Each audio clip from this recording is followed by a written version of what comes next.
George Phillips was unsuccessful in his bid to oust Hinchey 2 years ago. He is back this fall to give it another shot. Mr. Phillips, thanks for your time. Thanks for having me on the show.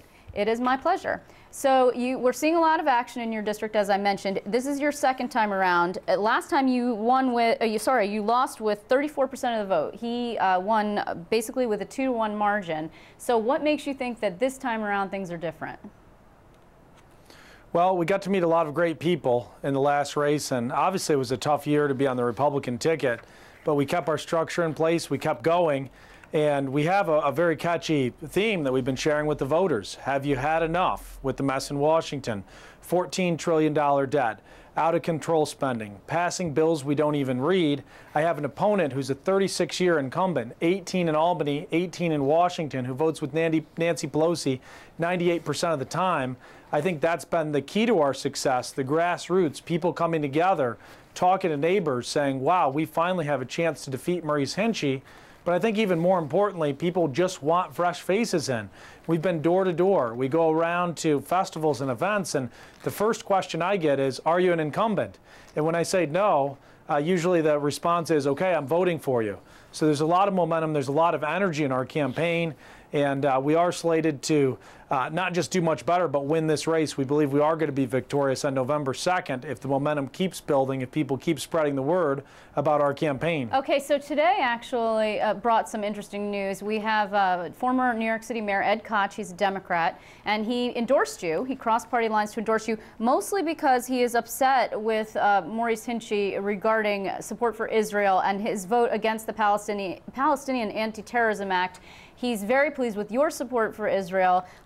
Not surprisingly, you have the campaign of your opponent pretty much poo-pooing this, saying that Ed Koch knows about as much as upstate New York today as he did back in 1982, when, of course, he said some pretty disparaging things about upstate and lost the governor's race as a result. What's your response to that?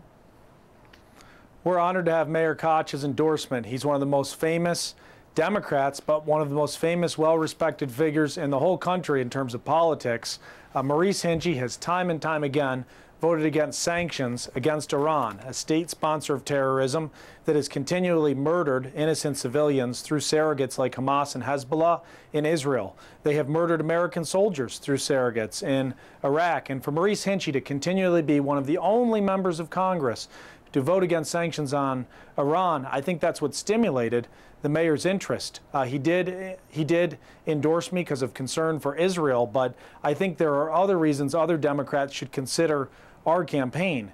Many Americans, not just Republicans, have had enough with the mess in Washington. But your positions actually are fairly in line with the Republican Party. I mean, for example, you say that you would vote no, you would have voted no on the stimulus bill. You think that the health care reform bill should be largely repealed.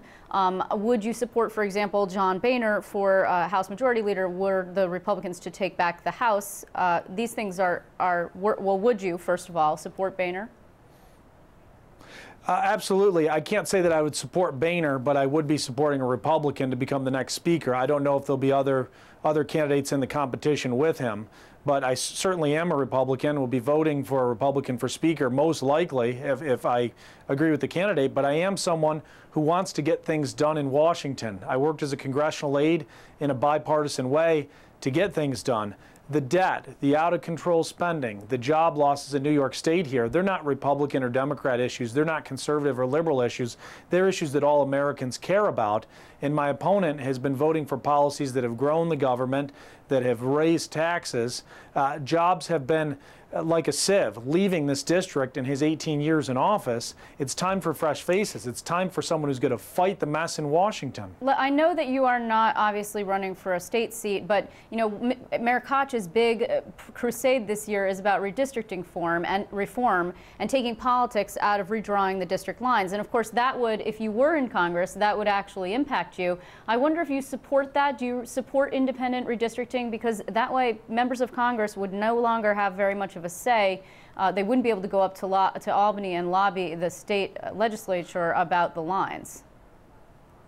Absolutely. These lines are drawn for political convenience. We have counties, even in my district, that are broken up that shouldn't be. We have neighbors in different districts. There's always going to be some breakdown. You can never get counties perfectly together, but our district, the 22nd district, is classic case of gerrymandering, trying to get as many Democrats in one district as possible. It takes us through 8 counties. We're larger than the state of Connecticut, and there's a lot of politics, I believe, into going to this district and others. Let's take back Washington. Let's take back Albany. Let's have a fair redistricting process so we could have fair and open competition every campaign and every election.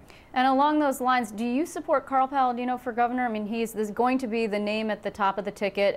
All Republicans are basically going to appear underneath him. He said some pretty controversial things, and the Democrats are calling on Republicans to denounce him.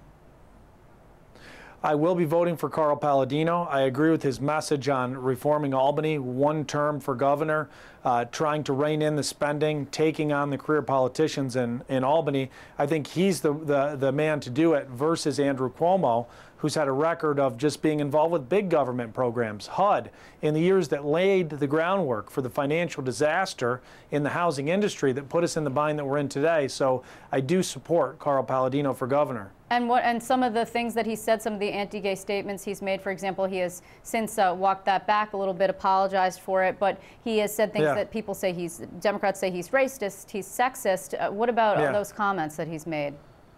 Yeah, I support him because of his stance on the economic issues. In terms of some of the comments, I'm not going to comment on them. I've seen Carl Paladino around. I don't believe he's racist. I don't think there's anything that would suggest that he is legitimate evidence that would suggest that. And I think he wants to shape up Albany. This election's more than about Paladino or Phillips or the other candidates. It's that people are sick of the mess in Albany, the mess in Washington. They've had enough. I think that's why so many people went for Paladino in the primary, and he still has a lot of support. I want to focus on the issues of our campaign for federal office in Washington. You know, to that end, and when you talk about sort of influence in Washington and people being sick of it, you've got this outside group. It is connected to Karl Rove, and just this morning we found out that this group is willing to spend $300,000 on your campaign. Now, it's independent, not connected to you. However, it doesn't have to disclose its donors, and so we don't really know where the money is coming from. And Maurice Hinchey's campaign put out a statement calling on you to reject this organization's involvement in the campaign and calling on the group to disclose its donors. Would you reject this group, and do you think they should disclose where their money's coming from? All I could do is focus on our campaign, and our campaign has been run by $25, $50, $100 grassroots donors donating on the internet, sending small checks in, and that's what we have right now. It's Maurice Hinchey, who 40% of his money is coming from special interest in Albany. A very small percentage of our money has been coming from special interest in Albany. 95% is from hardworking Americans and taxpayers. We can't control what Maurice Hinchey does or anyone else. So we're just going to run our campaign. We're going to try to get our message out. We've had enough of the mess in Washington. I'm going to go down there and cut waste and try to cut taxes so we can have that job growth that we desperately need here in New York State. I can't really worry about things I can't control at this point. Okay, I want to thank you very much for joining us, Mr. Phillips. It's good to speak to you. Thank you so much. Have a great evening, and thanks to the viewers for tuning in.